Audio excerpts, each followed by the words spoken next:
But I just wanted to take a moment and sort of situate us where we are. After a few years of good hard work in the community, we're now at the stage where we're formally going to change the land use for these lands to permit the Parkdale Hub to get built. And that triggers community planning, doing some work and some consultation. That's the step we're at now. There's lots of work that's been done. I'm really thrilled and excited for the presentation we're going to get. And as Matthew will explain, lots of time for questions and discussion. So with that, I'll turn it back over to you, Matthew. And again, thank you to everybody who's here. We need your help to get this done right. Great. Thanks very much, Councillor. Yeah, so as I mentioned, I'm Matthew. I'm from a team called Third Party Public, and I'm here with a few of my colleagues, Stephanie and Pragya, who you can see on the screen. And we're here tonight to help facilitate and document the discussion. And our role is unique on this project, as is all the projects that we work on, in that we don't advocate for any specific outcomes, but as I mentioned, here to help facilitate and document. And you'll see us taking lots of notes. And we'll be using these notes to write a summary, which we'll share in draft with everyone here before it's finalized.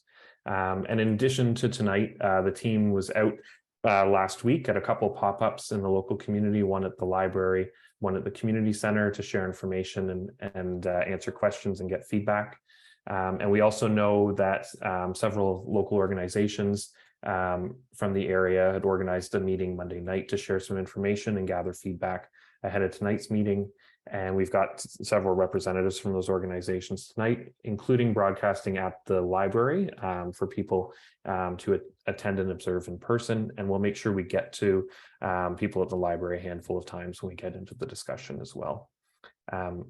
We have a number of people here from the project team, from the Parkdale project team, who are working on the Parkdale Hub, including representative staff from Create2O and their consultant teams, city planning, Housing Secretariat, Toronto Public Library, Parks, Forestry and Rec, Social Development, Finance and Administration, and Heritage Planning Services, and of course the councillor as well. So I just want to run through the agenda and a few housekeeping things before we get started with the presentation. We've got 2 hours together tonight till 8:30, and we're going to start with a presentation from the team that'll take about 30 to 40 minutes. And then following that, we'll open it up for questions and comments for the remainder of the time. So lots of time for that. Everyone does have control over their camera and their microphone this evening. We ask that you just keep yourself muted and hold questions till after the presentation so the team can get through that presentation, and they may answer some of your questions as we go as well. We also ask that everyone's mindful of their comments tonight and avoid making any comments that negatively target any individuals or any specific groups throughout the discussion, and that we're treating everyone with respect. And as the councillor mentioned, the meeting is being recorded. That recording, along with the presentation from tonight, will be made available on the project website, which is parkdalehub.ca. And with that, I'm going to turn it over to Samir from Create2O to kick things off with the presentation, and we'll get the slides up in just a second. Great. Thank you, Matthew. Welcome, everybody. Samir Jain, I'm the Parkdale Hub Development Lead at Create2O, and let's go through the agenda for tonight. Next slide. So in tonight's presentation, I'll start with providing a quick update on the project team, the project process. We'll have city planning take you through an introduction to Housing Now, the project overview and vision, as well as the planning framework. We'll then have our architect take you through a demonstration plan. We'll continue with city planning, taking you through a few quick next steps, and then we'll have an hour for the question and answer session. So let's get started. Next slide, please. So I'll start with giving you a quick overview of the project team. We've had this project has been a real kind of team of effort with contributions from a number of city departments, as well as support from Councillor Perks. I'll start with Create2O and their mandate. So Create2O, we're a fairly new agency at the City of Toronto, and we've been coordinating real estate and infrastructure needs, as well as managing the design process for phases 1 and 2. City planning, they've been managing the development approvals process, which will enable the construction of Parkdale Hub, heritage conservation, rental replacement, as well as construction of new affordable housing. Housing Secretariat, they will be managing the funding as well as owning the selection of the not-for-profit development partner for this for the Housing Now blocks. We'll Toronto Public Library as well as city's Park Forestry and Recreation Division will together be leading the design, the library relocation, as well as renovation of the Pathetic Cowan Community Center. And finally, SDFA, we've been working with them very closely, will be responsible for selecting the not-for-profit agencies as tenants into the new community spaces. In terms of the overall project process, we've come a long way since March of 2017 when we were instructed to kind of undertake a feasibility and concept development for this project. In the center, you'll see we are at kind of the planning approval stage, as Councillor said. We submitted the rezoning application in December. We are hoping to kind of get that finalized by Q3 of this year. In terms of next steps, Housing Secretariat would be leading would be moving towards selecting a proponent partner for delivery of housing. They are looking to reach out in terms of selecting a proponent partner, start the process by end of this year. Moving on to the center block where the library and the Park Forestry and Recreation Department, they will be undertaking the designs. They will be moving towards a detailed design exercise.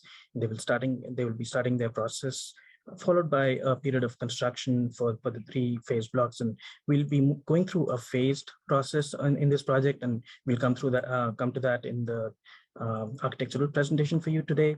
And then following that, we'll have the Parkdale Hub open in a phased approach in terms of providing housing as well as the community facilities.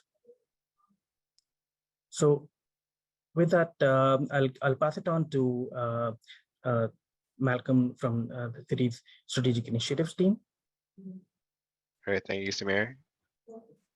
Next slide, please. Great.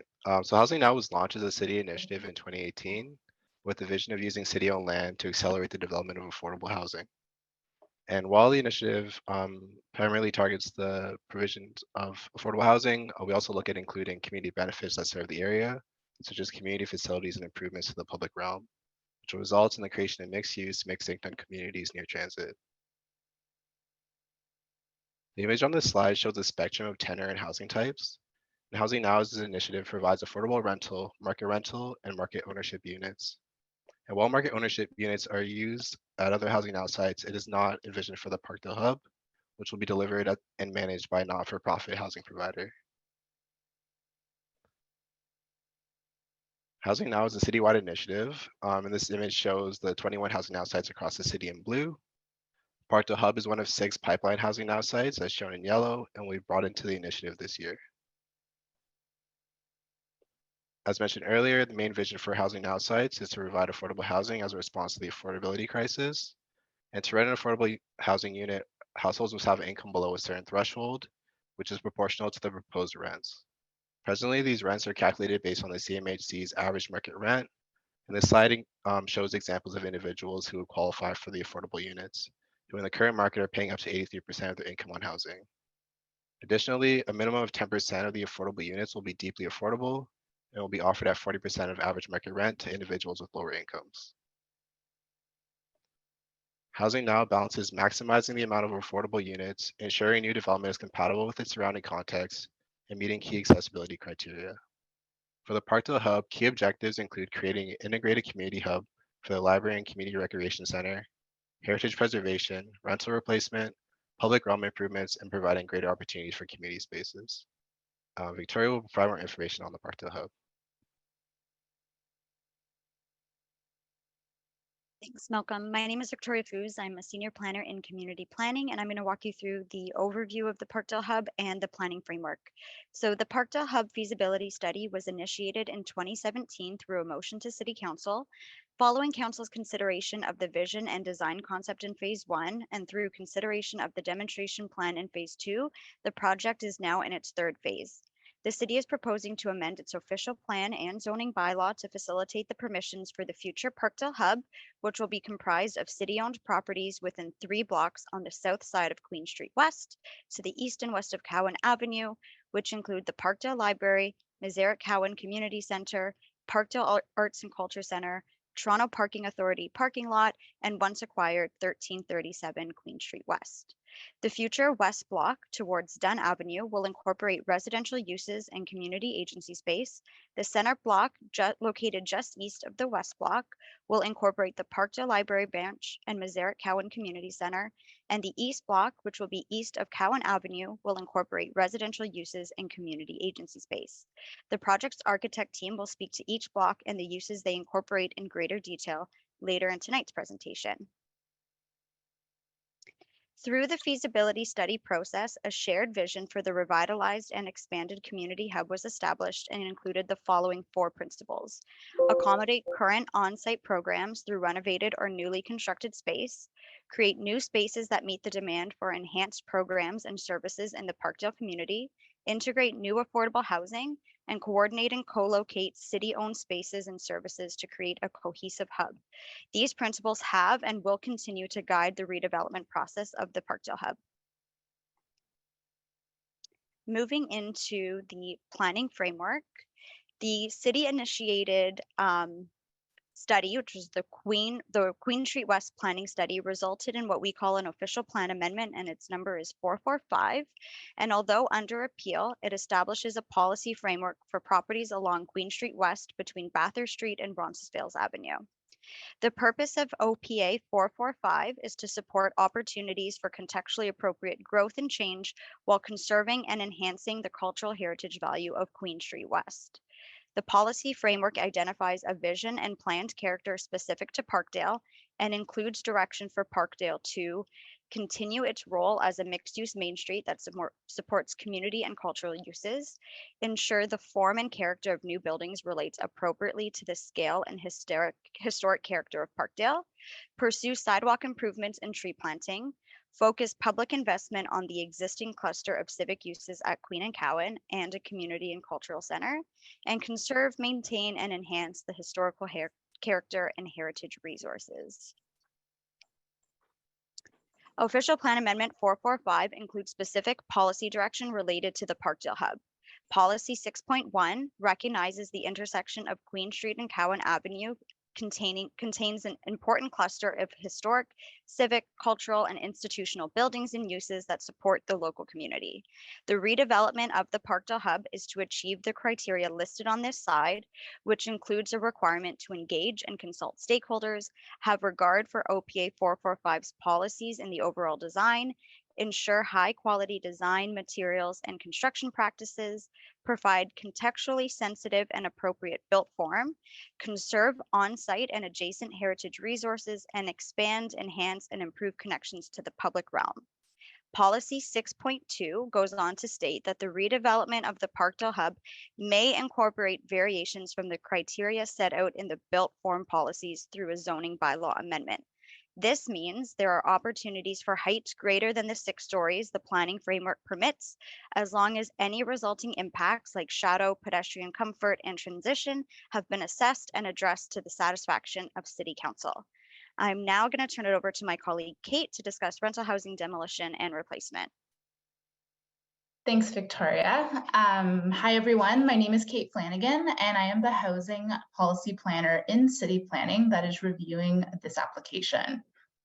So the official plan contains a housing section, which works in tandem with the rental housing demolition bylaw, which requires the full replacement of existing rental housing in the City of Toronto. Rental housing replacement is required when there are 6 or more existing rental units proposed to be demolished, as is the case in this application, with 9 Artscape rental units located at 1313 Queen Street West, proposed to be demolished and replaced. The rental housing replacement must be comprised of the same number, same size, and same type of rental housing units that exist today. In other words, a like-for-like replacement. The replacement of the rental units with affordable rents must have their replacement rents restricted for a period of 10 years after the units are first occupied, even if the tenant changes in intervening years.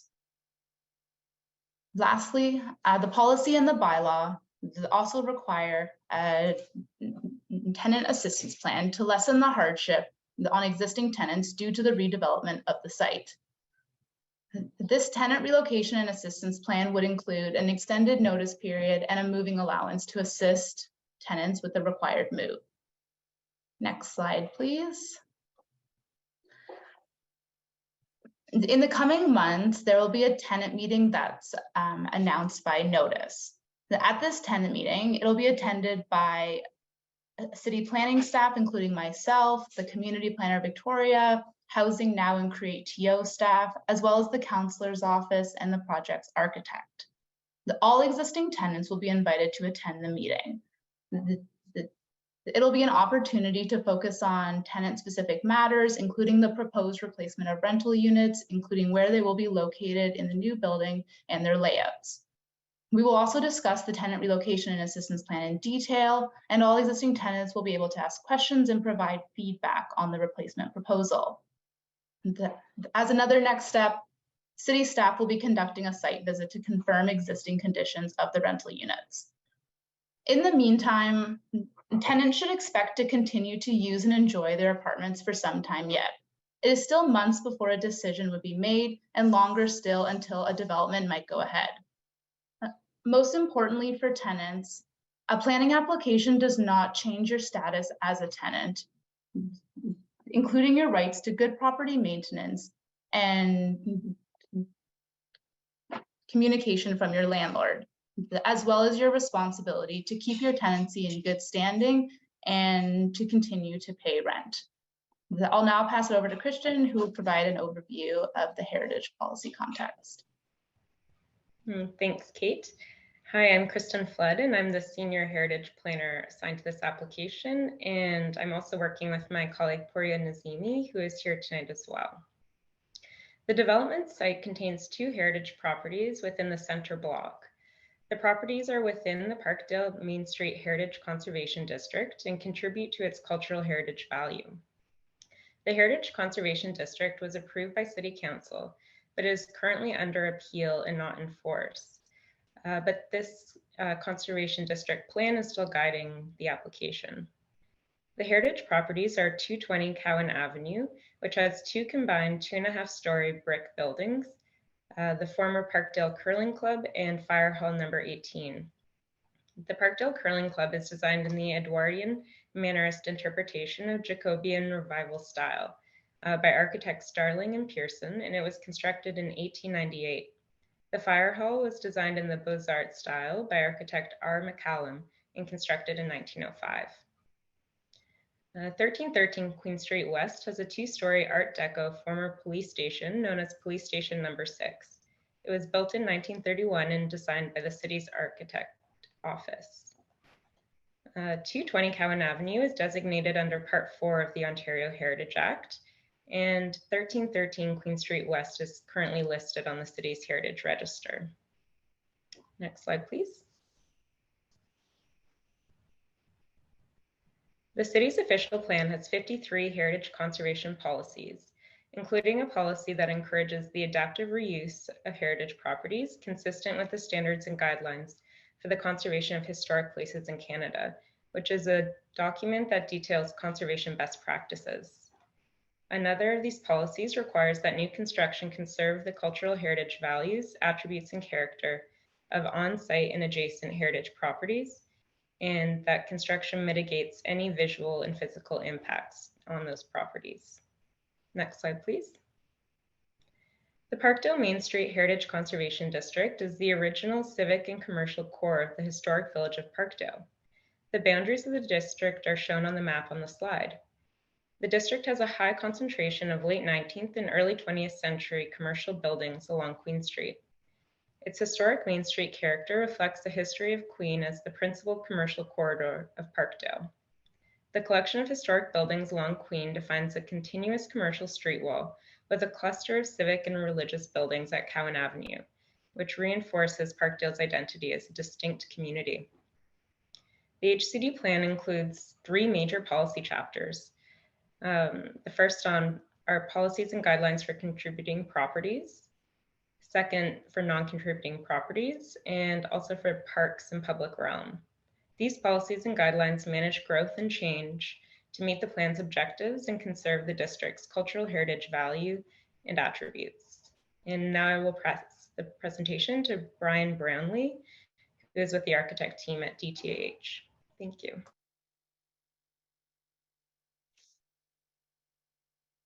Hi, Kristen. I'm masquerading as Brian Bramley tonight. It's Chris Ferris from DTH. Brian passes along his apologies. He couldn't make it due to a last-minute emergency. So I'll be presenting the architectural component tonight. The slide on the screen is a context map for a bit of a refresher. Just to orient everyone here, we've organized the site into 3 blocks. The east block on the right-hand side, which is home to the current Parkdale Toronto Public Library. The center block, which is the Parkdale Arts and Cultural Center, so Artscape, 1313 and the Mazarick Community Center. And the west block, which is along Dunn, which is home to the current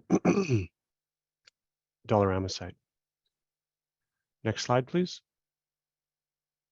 So here's an aerial view showing what's here today. Highlighted from right to left is the Dollarama building, which has been acquired for the hub. Beside that is a Green Pea parking lot, which currently is operated by the Toronto Parking Authority. There's 32 surface parking spaces. Next to that is the Parkdale Arts and Culture Center. It's a 2-story historic building. Artscape was opened in 1996, and it includes the 9 live-work studios for artists, has 3 offices and an art gallery. Through initial consultations with Artscape, it was identified that while the building is well loved by its tenants, it does need investments, and it has challenges related to accessibility. Tucked behind that is the community center. The community center is under operational management by Parks, Forestry and Recreation through the City of Toronto. So it offers a variety of registered and drop-in programs and space for community organizations. Again, through initial consultations with city staff, it was identified that the community center needs investment. It has challenges related to accessibility, and there's insufficient space for the anticipated community program needs. And then to the left is Parkdale Library. It's a 1-story building, a well-loved library in the Parkdale community. There's a number of, there's a couple green spaces in the area. So Mazarick Park, just behind the community center.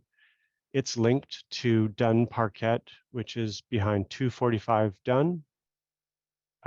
Milky Way Lane, tucked in behind the library, connects to Milky Way Garden just down the lane. Next slide, please. So I'll pass it over to Samantha, who's going to talk through heritage. Thanks, Chris / Brian. Well, actually, Chris. Okay, great. So Chris has just told us about some of the present day uses of this site, which are a lot of community and civic uses very well established in the Parkdale neighborhood. And this isn't a new thing. This has always been a part of the history of this very specific node. Parkdale was first incorporated as a village in 1879 and then as the town of Parkdale in 1885. And it was annexed by the City of Toronto in 1889. So what you see on the left is a Toronto fire insurance map that was developed about 10 years after annexation.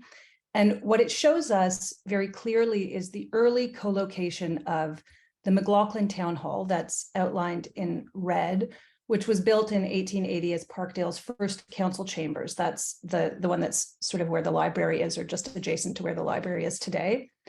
And the Parkdale Town Hall, which is outlined in orange, it says Fire Hall, but it was actually the Town Hall. It was the second home to Parkdale's council chambers, and it was a building that included the council chambers, offices, an engine house, a fire hall, and police cells.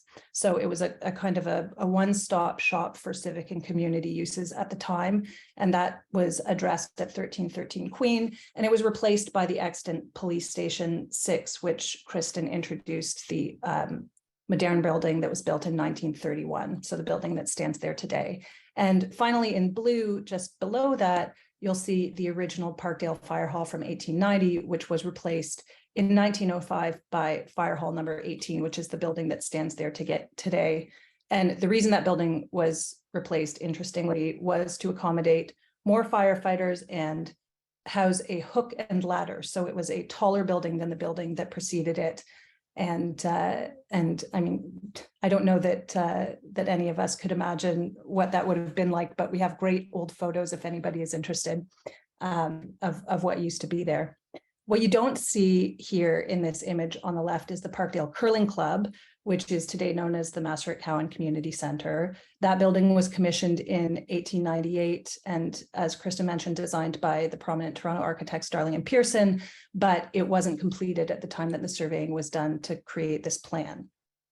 Which doesn't mean that it wasn't there in 1899. So suffice to say that from very early days, when Parkdale was just a nascent place, the corner of Queen and Cowan has been a really central node of civic and community activity. And while the Ontario Heritage Act doesn't regulate how these buildings can be used, the project intention is to retain that civic and community character at this intersection. So that's been a big motivator for the project team. We'll go to the next slide. Thank you. So Kristen already mentioned a bunch of this stuff. There are a couple of different layers of heritage protections that apply to the site. The building at 1313 Queen Street West is listed on the Heritage Register, and it will be designated as this project moves through the approvals process. The building at 220 Cowan, or the combined building at 220 Cowan, which is the address of the Curling Club and the Fire Hall, is designated under Part 4 of the Ontario Heritage Act. And both of those properties have been identified in the Heritage Conservation District Plan, which is council approved but under appeal, as contributing properties, or properties that contribute to the heritage character of the neighborhood that the plan protects. The HCD is the Heritage Conservation District. It also labels these two buildings as landmarks and acknowledges their importance and the importance of the entire node as a heritage attribute of the district through protected views and other means. We can switch to the next slide, please. So the heritage strategy for this site has been developed with all of these things in mind. There are a bunch of moves here. I don't know, the text is a bit small, but I can speak to them broadly. Buildings that are not considered to contribute to the physical character of the Heritage Conservation District are slated to be removed and replaced with new construction. That new construction, broadly speaking, is designed to be very sympathetic to the heritage character of the broader neighborhood and is meant to be deferential to and compatible with the buildings that are going to be retained on the site. So the buildings that I just talked about, and we'll get into that in a little bit more detail later. And then the contributing properties will be retained and they will be altered in order to accommodate the new construction and integrate with all of the new program that's meant to occupy these spaces. So next slide.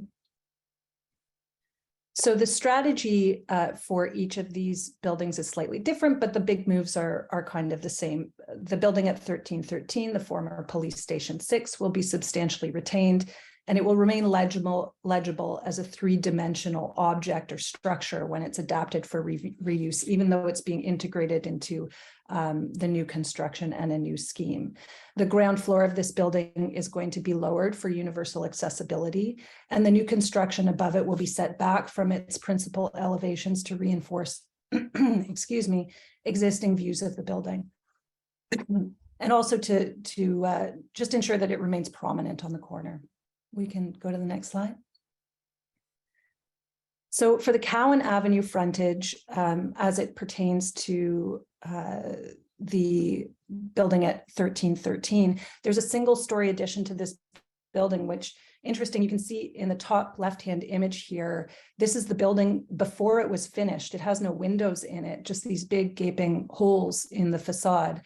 And you'll notice right at the back there, that single story addition has huge openings that have been, when you look to the right, which is an image of the property that's much more contemporary, they've been bricked in, and there are small sort of typical windows that have replaced these large openings. Those openings are going to be restored as part of this project in order to create better permeability between the building and the public realm, make it a more inviting place, and activate the ground plane quite a bit more. And it's also a great restoration project, so it works from a whole bunch of different angles. And you can see a couple of the other numbers refer to the new construction. It will be set back, and there will be a lot of glazed additions. So you'll be able to see through the glazing, through the glass, some of the other retained portions of the building that carry through onto the interior of the new construction. You can go to the next slide now. Thanks. So this is tracing a little bit further south on the block, still on the Cowan Avenue frontage. So this is another space where we're going to revert some openings back to their original form and reinstate the kind of grandness of the fire hall's principal entrance, which are those two openings that you can see on the left-hand image. Those will be restored in line with historic precedent. And the 1980s addition that you see on the left side of this building, which is meant to mirror an original portion of the building on its right side, will be removed and replaced with a very sympathetic single-story glass addition that has some sort of permeability, some visual permeability to it, and is going to be a very compatible new addition to that building. I think we can probably move on. Thanks. So this is a very busy slide. I'm sorry for that, but a lot of thought has gone into the Queen Street frontage to ensure that it's compatible with the character of Queen Street West. So you'll see that the street wall adjacent to 1313 Queen, that's on the right side of the image, has been scaled very sensitively to respond to the retained building, and also steps up to the adjacent building, which is to the west, and that's another heritage building. So this property, a series of properties, isn't just home to some recognized heritage buildings, it's also adjacent to recognized heritage buildings, and it does a very good job, this demonstration plan, of being sensitive to everything that's on the site. The street wall on the left-hand side of the image does the same. It has a sort of a stepped character that relates to the adjacent heritage building to the east or to the left of the image, and then it steps back and it really angles inward as you get closer to Cowan Avenue, and part of the functionality of that is to open the corner, which I'm sure that Chris will talk about, but it's also to retain the perspective and the open views to the sidewall of the heritage buildings that are going to be retained along Cowan Avenue. So it still all reads as a very prominent part of the streetscape. And finally, I'll just speak to the horizontal and vertical articulation of these new building elevations, which is designed very thoughtfully to respond to what's happening throughout the district, which is a very typical commercial Main Street character. So you'll see the way that the kind of rhythm on the street feels. It's very much the same as the feeling that you get from the historic parts of Queen Street West. And I think with that, I'll pass it back to Chris to talk about built form. And Chris, just before you jump in, I'm just aware of the time, and I want to make sure we get to as much as we can for the discussion. So certainly not to the team to rush through the rest of the presentation, but just to keep moving and kind of focusing on the key points would be great, so we can get to the discussion. Sure. Matthew, how much time should I allot? I would say about 10 more minutes tops. Okay, great, perfect. Okay, so I'll talk a bit through the general approach to built form, present some potential ideas about how the project could be phased, and we'll do a kind of a virtual walkthrough of what's called a demonstration plan that you see on screen here. So in this image, this is an overview image that shows the mix of uses that is proposed for the hub. So green is housing. The red is community uses, so lining Queen Street with community uses and really animating the streetscape. And the purple in the middle is the Toronto Public Library, and an idea of a shared facility between Toronto Public Library and the community center. So now we're going to switch to an aerial view. So looking down, and there's a series of 4 slides here that give a little bit of an idea of how the hub could be built out, what we're calling potentially phased over 4 phases. So the idea is to maintain as many of the existing uses on site as possible while the building is being constructed. So in the first phase, the west block would be constructed. That allows the library and community center and artscape to continue operations while the west block is being constructed. And the bottom left says proposed construction timing. We're estimating around between 2026 and 2020, and these numbers are subject to change, but that's an initial thought. Next slide, please. So the next phase following that would be the center block, and to enable the center block to be constructed, artscape residents would need to move. The community center would close, but the library would continue its operations. This block will then be replaced by future community uses and the future library. And the potential timing around that is 2028 to 2030. So some time away. Next slide, please. And then in the last phase, phase 3, the library opens, which is the red building on the right, to replace its current building, and the community center opens. So the library opens in the center block, and community center in the center block, and the east block is built, which is predominantly housing. And the approximate timing there is 2031 to 2033. And then the next slide, please, is a composite of those together. Construction complete.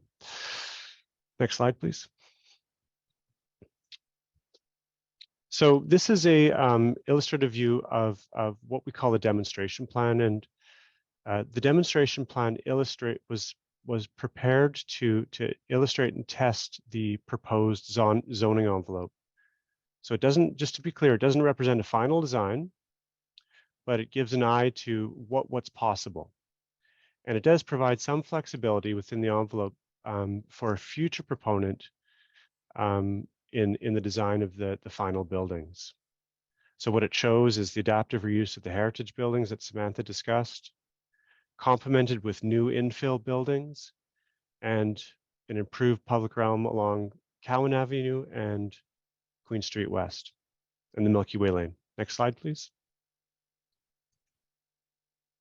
Okay, so we'll just walk through the scheme, and we'll kind of do a fly through and a walkthrough. So there's a mix of aerial views and pedestrian level views. So this is a view looking towards the center block, showing the east block in the foreground.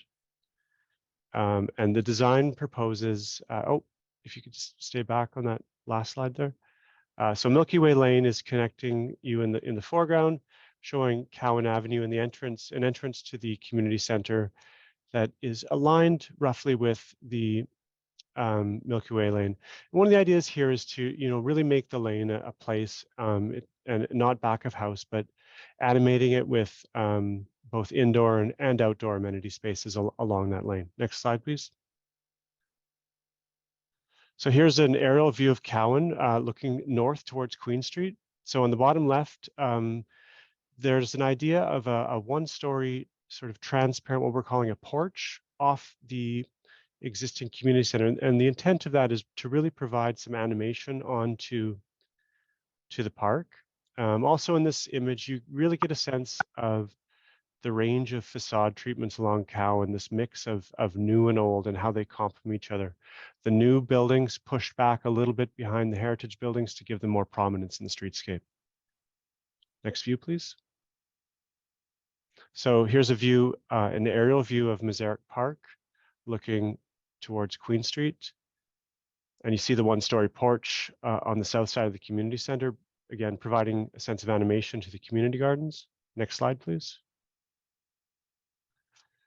This is an aerial view of Dunn at Queen Street West. So the center block and the west block are both accessed off a service lane from Dunn. So what this does, it allows Queen Street and Cowan Avenue to maintain a really strong pedestrian function. You see one large tree in the foreground. That's an existing mature tree that we've actually shaped the building around to retain that tree. It's quite an impressive tree. Next slide, please. So some perspective views along Queen Street next, and this is a view looking west from the east block. You can see the widened sidewalk along Queen Street with additional street tree planting. And you get a glimpse towards Cowan Avenue here, and you see the globe sculpture, which is retained. And it opens up the view to that 1313 on the corner. Next slide, please. This is a view of the Queen West streetscape looking towards Cowan Avenue. And Samantha mentioned the angular setback of the east block. And what that does is it opens up the view and makes Cowan Avenue a more engaging and inviting place. And it also exposes views of those impressive heritage buildings along the west side of Cowan. And again, the refurbished art piece in the foreground. Next slide, please. This is a pedestrian level view. So now we've come down to ground of Cowan Avenue, the entrance forecourt to the community hub. It shows Milky Way Lane to the right. And the idea here is again, as Samantha mentioned, trying to create really good transparency between the insides of buildings and the public realm so that there's a potential for enhanced eyes on the street and spill out spaces from in the buildings to the outside. And a strong sort of additional green character to Cowan Avenue. Next slide, please. So here's a view of Milky Way. This is looking back towards the community center, the entrance. You see the planting in the foreground that we looked at in the last view. The suggestion of at-grade amenity spaces and a potential residential entry. So again, looking at ways to make Milky Way more than just a service lane, but a real place. Next slide, please. Another view from Milky Way looking west toward the community center. So you see that new entrance aligned directly on Milky Way. So a terminal view towards the entrance of the community center. Here's a view of now walking back to Queen Street up Dunn Avenue, looking east along Queen Street. And you see in the foreground, one of those 3-story heritage buildings that's retained just beside the hub, and the new building inset beside it, maintaining that same 2 to 3-story character street wall that Queen Street West is so well known for. And then the larger building element set back deep from that facade. So this is a view of the West Block residential entrance. So again, creating a small landscape space. This large tree is that existing tree that we mentioned was retained, and an idea of an arcade space through that West Block at the back, so that again, trying to treat not just making a service entrance, but creating a pedestrian-friendly place, which actually has a physical connection all the way through the block to Maseric Park. Next view, please. Going inside the West Block, so there's a more of a semi-private, what we're calling the Community Muse, which is really a sort of a space that an entrance court to the West Block, and along that ground floor, there's great potential for community uses. It could be an ideal home for for Gallery 1313, for example. Next view, please. So swinging back around to that service court. So in behind us is Maseric Park and the community center. So this is where the sort of day-to-day loading and service access, where the cars would come in and stop and pick things up. Again, accessed off Dunn Street.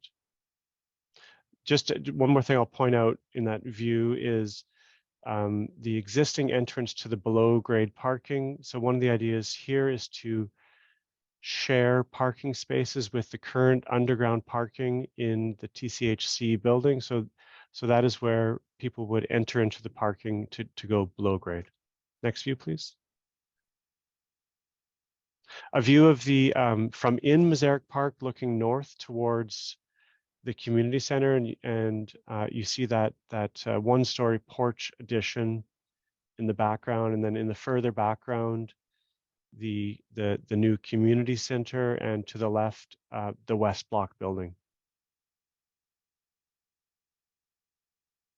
So I think this might be one of the last views. Queen Street, the Queen Street West streetscape. So again, seeing that three-story scale building with a very prominent entrance on Queen Street that's set back from the retained heritage structure, so it exposes the building. And then in the distance, the East Block, which is a 6-story residential building with at-grade community uses. Okay, so that was a walk through the demonstration plan.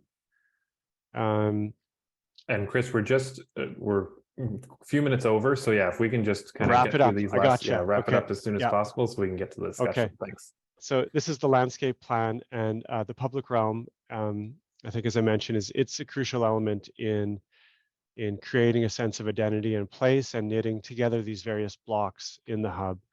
And so there's really 4 primary zones or places that make up the public realm. It's the widened and enhanced sidewalks along Queen Street West, which have additional tree planting, bike parking, and seating. The Cowan Avenue streetscape, which becomes a space for large and small gatherings and has intimate seating spaces and additional greening. An idea of an entrance forecourt at the intersection of Queen and Cowan to mark this important intersection. Milky Way Lane, as I mentioned, as being treated more than just a service lane, but an enhanced public realm with new paving. And then moving behind the interface to Mazarek Park and the service court at the back. So looking at trying to link those spaces and animate the park and the backs of buildings as well. And Matthew, that's the last slide. So we could just end on the demonstration plan. Thank you. Great. Thanks. And I think we've just got 1 or 2 slides for next steps, and then we'll get right into the discussion. So Great, thank you. Go ahead. Yeah, so there are a number of planning processes underway to support the redevelopment of Parkdale Hub. This includes a minor variance application to facilitate off-site parking at 245 Dunn Avenue, designation of listed property at 1313 Queen Street West, an updated statement of significance for 220 Cowan Avenue, and finally, decision reports for the city-initiated official plan and zoning amendment, rental housing demolition, and heritage permit alteration, with council approvals are targeted for July. So this slide presents preliminary timeline for the design and construction of the expanded community recreation center in the Toronto Public Library. Both Park Forestry Recreation and Toronto Public Library will be consulting the local community in a future phase in order to seek feedback on the detailed design and programming of the prospective facilities. Great. Okay, so we're going to use the rest of the time, and Pragi, if you can take the present, great, so we can see each other. We're going to use the rest of the time for the discussion. And you can raise your hand a few different ways if you'd like to share a comment or ask a question. I see we've got one already, which is great. If you're online, down at the bottom, you'll see a little reactions button. If you click on that, when that pops up, then you just click raise hand. And if you're on the phone, you can press *9. I see we've got people raising their hand already, which is great. I'm going to take a cue and I'll announce people as we get to them, and you can unmute yourself and we'll go ahead. So I've got Rick, Tiffany, Phil, Maxine, and then someone on the phone. So Rick, if you want to unmute yourself and go ahead. Thank you for the presentation. It looks great. I hope that when it comes to the actual design and construction, it has a similar approach. I mean, that will be the proof of it all. I really like how you've widened Milky Way and how you've widened that access point to the West Block. I think those are great ideas. A question: is Milky Way going to be two-way or one-way? That's one of my questions. The other one is in regards to bikes. I noticed there's a couple of bike stands there, but I thought, wow, it'll get filled real fast, especially with 171 rental units plus the rec center and the library and the Parks and Rec or Parkdale Arts and Cultural Center. So I have a question about that, bikes, and then I would assume that you're going to have some sort of bike rental stands around too. So I think you should think about adding those and considering those in the design work. Thank you. Okay, thanks a lot, Rick. I appreciate the feedback and a few questions there. One about Milky Way Lane and then about bikes. Victoria, we might start with Victoria from the city. Is that something you'd be able to respond to, Milky Way Lane and the bikes? Yep, so Milky Way Lane is going to stay as it is. In terms of its one-way direction, there is going to be an on-street loading facility, I guess not loading, but passenger drop-off for Wheel-Trans. And in terms of bicycle parking, there is currently a bike stand outside of the Parkdale Library, which will be where the East Block is. And as part of the landscape plan, we're looking to maintain that feature and keep that public bike access there. So does that answer all the questions? Long-term bike parking can be provided within the buildings, but there is a zoning requirement for short-term and long-term bike parking, which we will secure in the zoning bylaw. And through the site plan applications, we look at where those facilities can be located. Thank you. Okay. Thanks, Victoria. And thanks, Rick, for putting your hand down. I'll ask other people to do that after your question too, so we can keep everyone going. So I'm going to go to Tiffany and then Phil. Tiffany, over to you. Ani Bojo, Anishtakaz, woman who is as beautiful as the fire. I want to say miigwech to the city and to everyone who came to the circle. I'm speaking on behalf of myself, just as a community member who lives here in Parkdale. And I'm just wondering if you can share a little bit about any Indigenous consultation with community over here in Parkdale that maybe has taken place or will be taking place in the future. And then my second question is, can we get access to the slides? And then my third question, please, is can you please, if anyone can share about the habitat, because it sounds like there's going to be a lot of construction. Could you share if we're going to be losing part of the greenery? Will we be losing trees? And how are we going to support that? Miigwech, thank you. Thank you, Tiffany. I'm going to start with Samir from Create2O, and then maybe Poria as well from Heritage Planning as well. There's a question about past or future Indigenous engagement and access to the slides, and then about the habitat. So Samir, do you want to start? Sure, thanks, Matthew. In terms of Indigenous consultation, we've not done any specific consultations. We have had consultations through the community, through the local advisory group, but something that we can absolutely take that back and ensure we do that. In terms of additional trees and the public realm improvements, obviously, as part of the development, we are looking to improve and add a lot of improve on the public realm improvement. So to your point, in terms of losing green space, I believe we'll be adding a lot of green kind of infrastructure on the community into this community. And in addition to that, I'll defer to city planning for any additional comments. And there was also a question about access to the slides. Who's best to, Samir, is that you as well, or would yeah, no, absolutely. We can as soon as we are done with this call, we can get that uploaded on our project website, and you can go to parkdalehub.ca and you can have access to all the slides today. Yeah, they'll be posted, in the coming days, as well as a recording to this presentation as well, a recording of the meeting as well on the project website.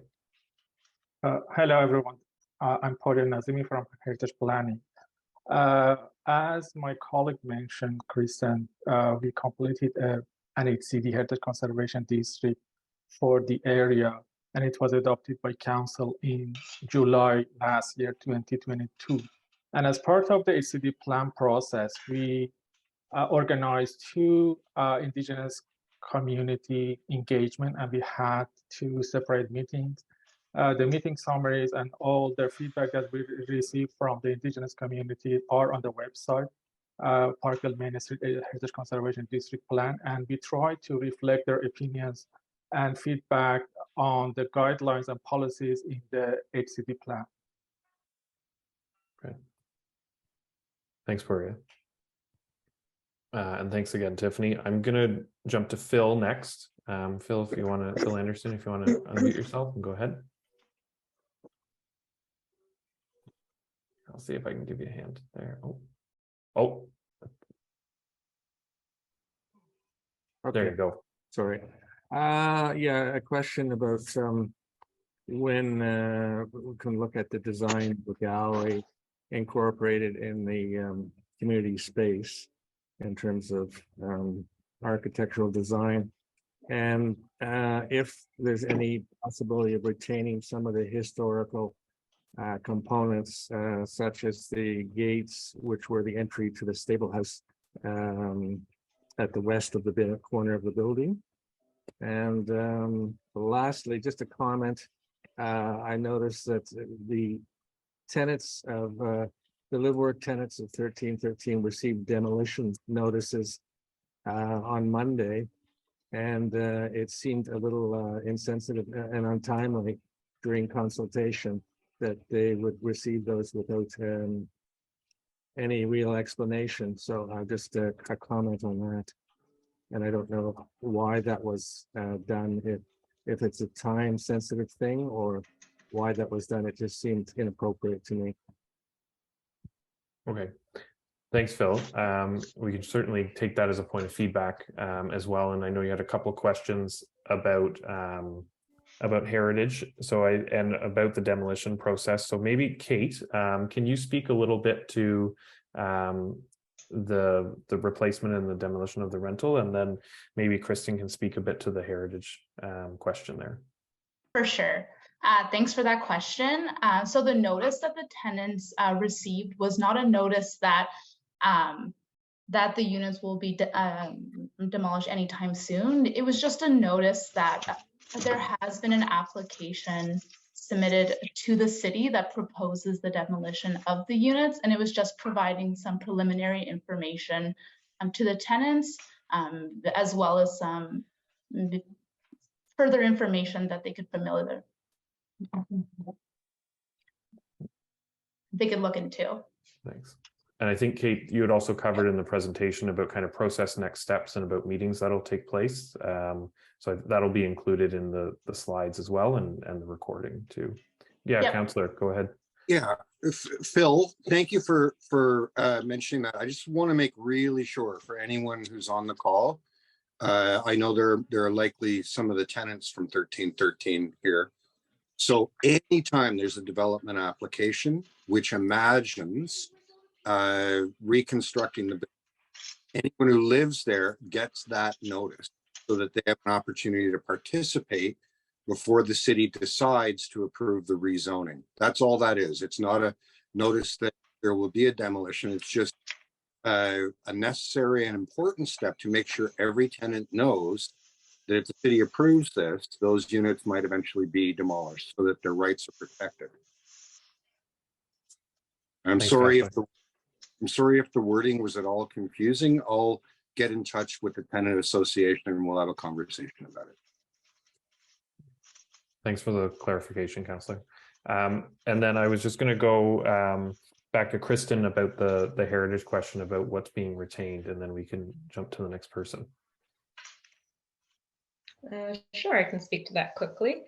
So the proposal involves the retention of the heritage buildings and their heritage attributes. When it comes to the specific details around things like the gates, those details will be determined at the detailed design stage when we're going to get a conservation plan that goes through all of the features and aspects of those buildings and what's being conserved. And the heritage impact assessment submitted with the application does specifically say that those gates, they're going to explore opportunities for salvaging them and reusing them within the site. So we don't know exactly what that will look like at this stage, but it's definitely something that's being discussed and looked into. And there will also be an interpretation plan at that later stage that will look at those kind of more creative opportunities for interpretation and commemoration of the history of the site. Thanks, Kristen. And maybe Samir and or Victoria can confirm, but if I understand correctly, as kind of the detailed design continues, that there'll continue to be engagement with the community to keep them updated and check in. Is that correct? Yes, I can confirm. Yep. Yes, absolutely. As part of the overall design process for the center block specifically, Toronto Public Library and PFNR, they have a much more exhaustive kind of consultation process as part of their kind of detailed design. So absolutely that'll happen. And for the residential blocks, Housing Secretariat through the not-for-profit development partners, there will be ample opportunities for consultation and contribution. Great. Thanks, Samir. So we've still got quite a few hands up. I'm going to go to Maxine next, and then I'm going to jump to the library because I see they've got their hand up there, and I want to make sure we get to people that are there in person, and then we've got someone on the phone. So Maxine, go ahead. Hi, that's actually the name of my computer. Oh, okay. My name's Jen Wilson. I'm on the board of the PRA. I've got two questions-ish. So in that portion addressing affordable housing and the examples presented, it didn't include any mention of those on ODSP. And we know that I think Parkdale has a high proportion, perhaps, of people on ODSP, and they are clearly eligible for affordable housing and are allowed to spend up to 80% of the ODSP allocation. And I think it's important to recognize and acknowledge their existence and their desire to have access to these affordable units.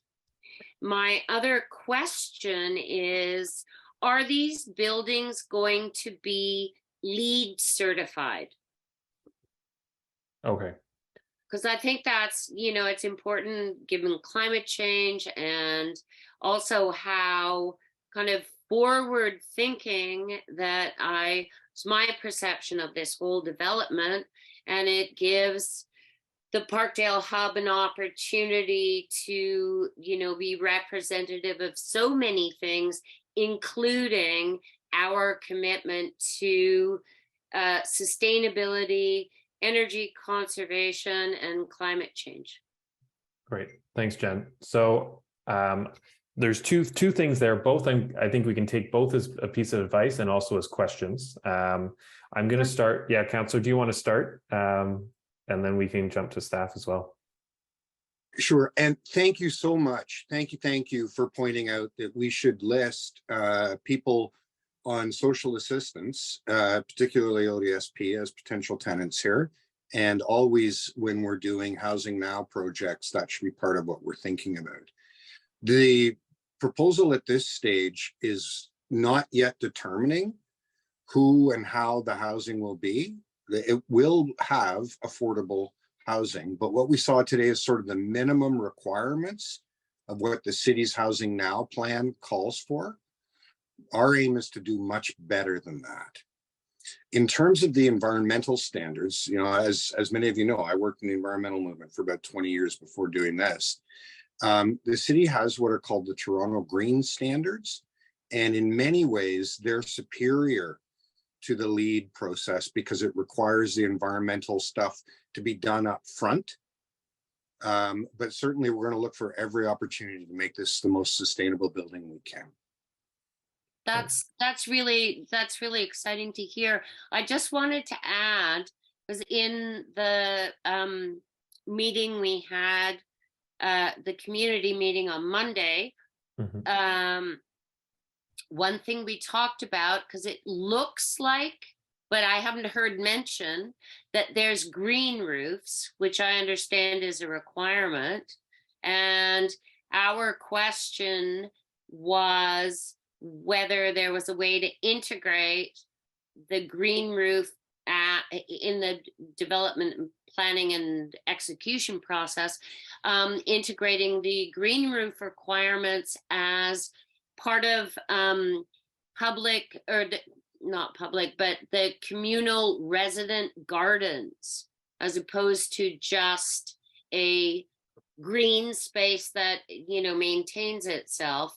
Because my understanding in the development of the hub is it's community. It's about building our community and supporting and expanding it. And I think it's important, especially these days with the price of groceries and all of that stuff, that residents are given an opportunity to have some green space where they can, in fact, have a garden.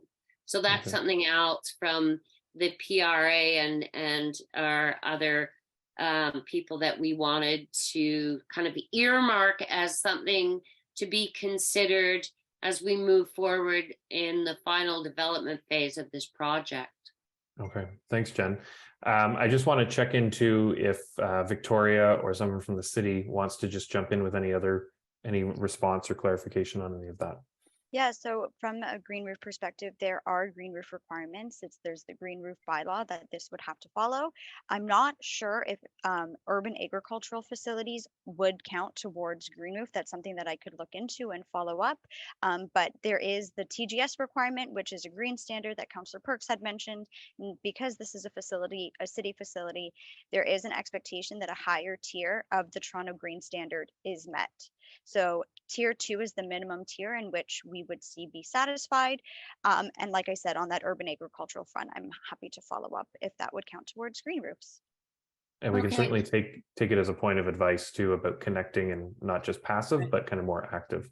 So just quickly, because I know there's time and there are other people that don't mean to take it all up, but I might offer the Green Roof Garden Initiative at what's now the Toronto Metropolitan University as an example of the best use of green roof space.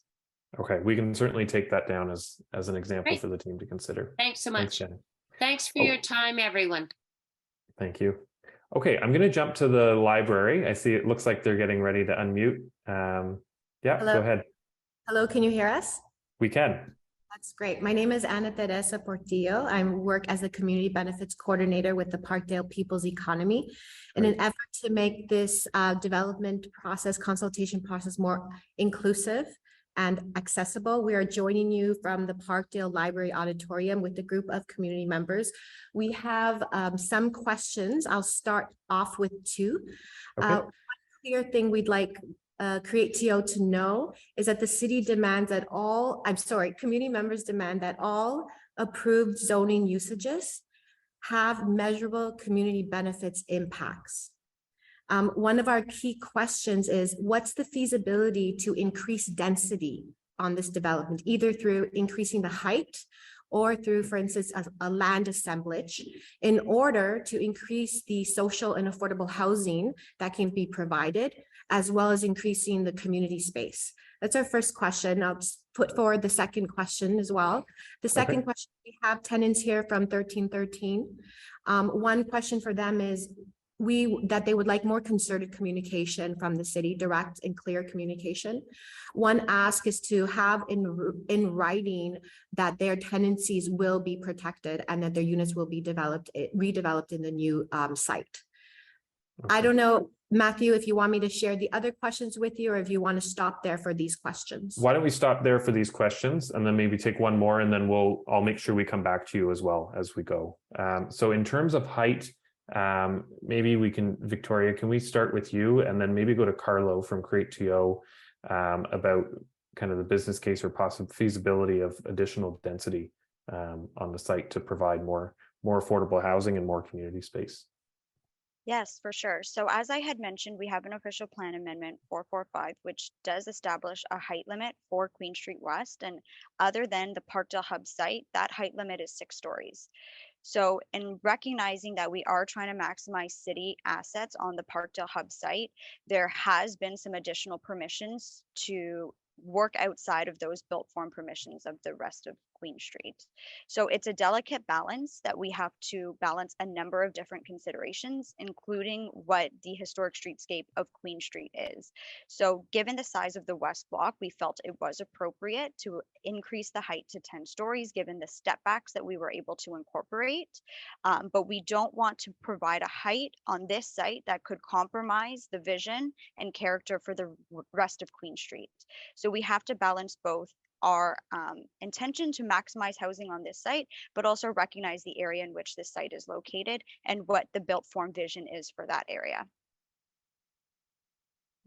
Yeah, Carlo, go ahead. Sure. Thank you for the question. I'm Carlo Bonatti. I'm SVP of Planning and Design for Create TO. So when we originally looked at the West Block and the actual acquisition of the Dollarama store to include affordable housing on here, we originally thought that the 6 stories was the maximum that we could achieve. However, we did have some very good and collaborative discussions with our partners in community planning with respect to potentially increasing that height, specifically on that site because it is a larger site. Further to what Victoria said, we worked well with community planning staff, and we did identify that we could actually go up to 10 stories. So for us, going from 6 stories to 10 stories, being able to increase the height to 10 stories to get those additional units, that was considered a big win for us. We completely appreciate the West Queen West design guidelines and existing regulatory context that does put a height limit of 6 stories along Queen Street.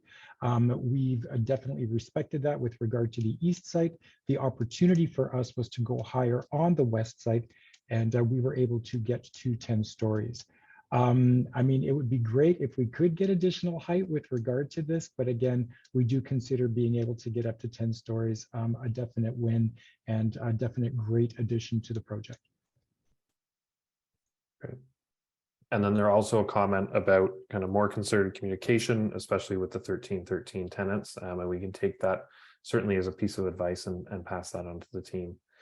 Anna Teresa, you had mentioned a few more questions. I might, if you can provide maybe just one more, because I want to be able to get to other people online, and then if we have time, we'll come back to the library as well. Okay, go ahead. Okay. My name is Angela Elzinga Cheng, and I'm here. I'm a resident of the neighborhood as well as anyway, I'm a resident of the neighborhood. There are some priorities mentioned on that you've missed on page 15 that were prioritized by the neighborhood and actually community members that have been heard at every single one of these pieces that you're missing on page 15 that we want to make sure is represented in the zoning and in the prioritization. So there are, and you're also missing something in the legacy use of the land. So 2 of the key priorities that you're missing on page 15 that the community has identified that should be put into the planning of this piece that needs to be represented is number 1, the community has said that it wants small retail zoning and economic development opportunities. So either that's in infrastructure or zoning to be made sure, and that zoning needs to include small retail with food. And I believe there's a new bylaw coming into place around small retail and residential zoning, but it must include food. That is what we heard from our community to be included in this space. The second piece is you did not represent our climate change priorities in the priorities on page 15, which is for mitigation and adaptation. I know that you have your green roof. I'm just going to address this again. That green roof is not accessible. We have, as a justice issue in our community, the community members have identified for mitigation and adaptation access to green space. That green space up there is not accessible. We know this is a key mitigation adaptation strategy around the world, is to have access to green space. We asked for it to be put into the priorities. We do not have access to it on the roof and some of those uses. And yes, that include food, plants, medicines, insects. And that should be on there. That was asked by the community in every single process, as well as all of our planning that we've done on the ground.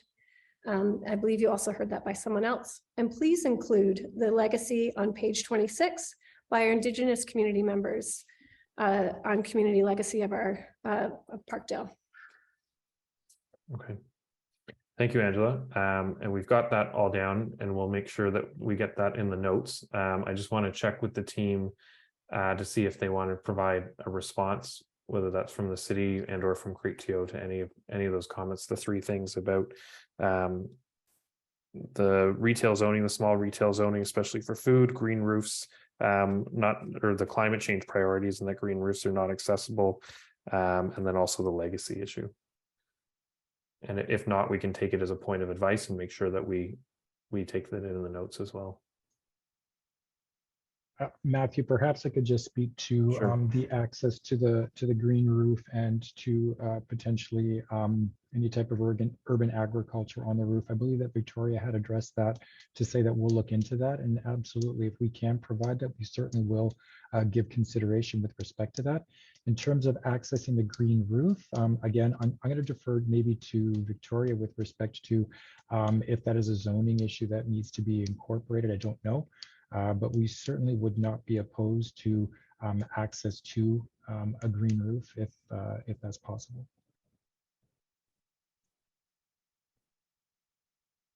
Yeah, go ahead, Victoria. Yeah, so in terms of access for green roofs, there is a consideration of potential rooftop amenity. So we're at the zoning stage. We're creating the zoning permissions and the zoning envelope for these 3 development blocks. So the detailed design, what may take place, the type of amenity that we will be providing has not been determined at this stage. We're just establishing the permissions for a range of uses to be provided for, including rooftop amenity.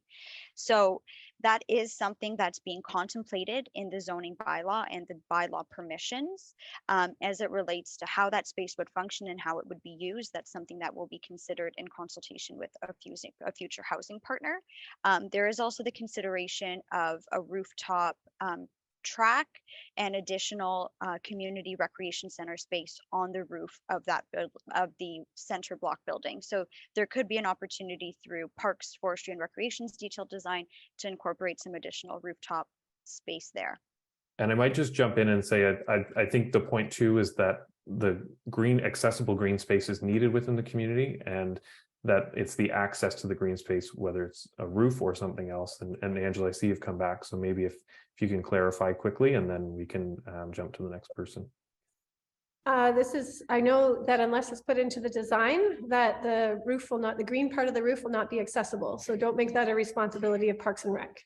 Number 2, I also just wanted to say this small retail is a zoning issue, not a design issue inside the building.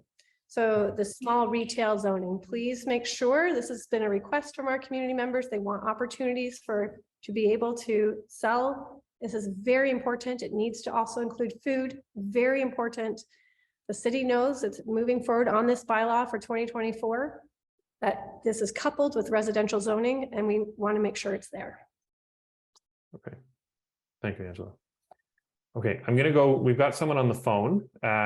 You can, I think the last 3 digits are 428, and yeah, it looks like you've unmuted yourself. So if you want to say your name and go ahead. Hello, this is Michael Rosenberg. Hi, Michael. Hello. Okay, so my main thing is the physical form. The west part has a significant step back, but the east part is really more like just an architectural line. It doesn't actually step the massing back. So I would like to see the same amount of massing step back above the third floor, essentially an angular plane of 45 degrees above the third floor. I know that the planning study did include this to some extent, which is, you know, the best we've ever seen in a design, streetscape design, but it's still not good enough.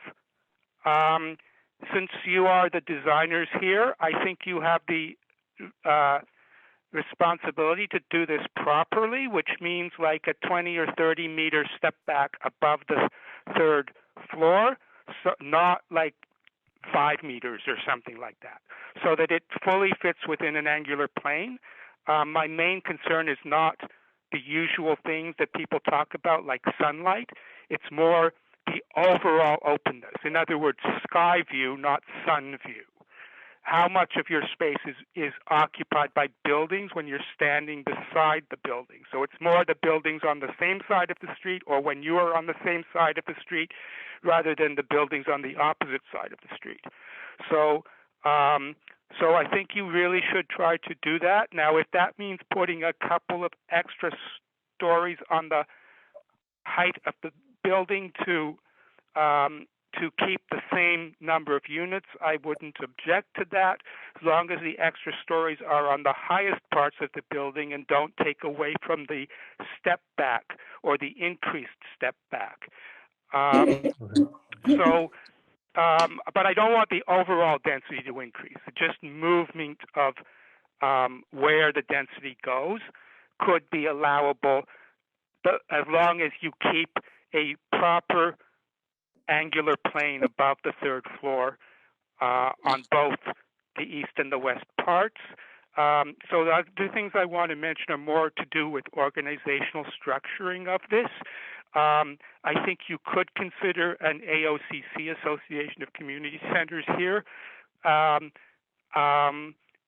would the portions of the buildings that could be organized under that don't have to match the building form. So it could include all of the building space plus any parts of the areas you designated as community recreation center that are actually community meeting space rather than recreation space per se. And then you could leave just the recreation space to be directly controlled by Parks, Forestry, and Recreation. And the rest of the space in both parts of the building could become an Association of Community Center space.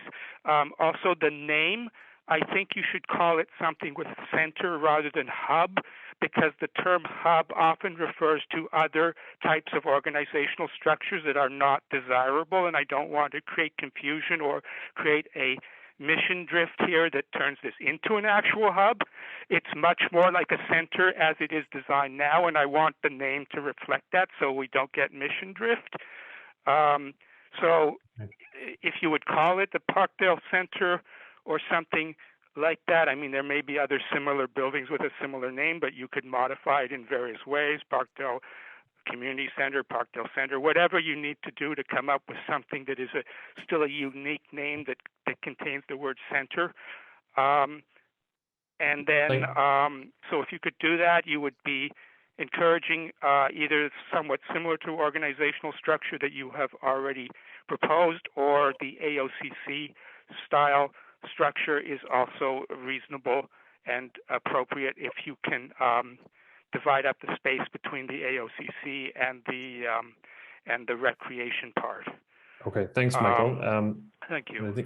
Thanks very much. I think we'll take all those points as pieces of advice and feedback, both about the step back on the eastern part and increasing the organizational structure of the community center, and also the labeling of the process from hub to center as well. Unless there was one other thing.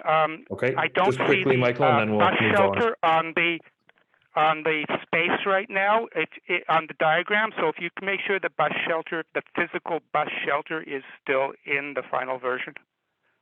Okay, we can take that, as a point of advice as well. Okay, I'm going to go next. I believe Sasha has her hand up, and I want to go to them next. Okay, thank you. I'm Sasha. I'm the 1313 tenant representative.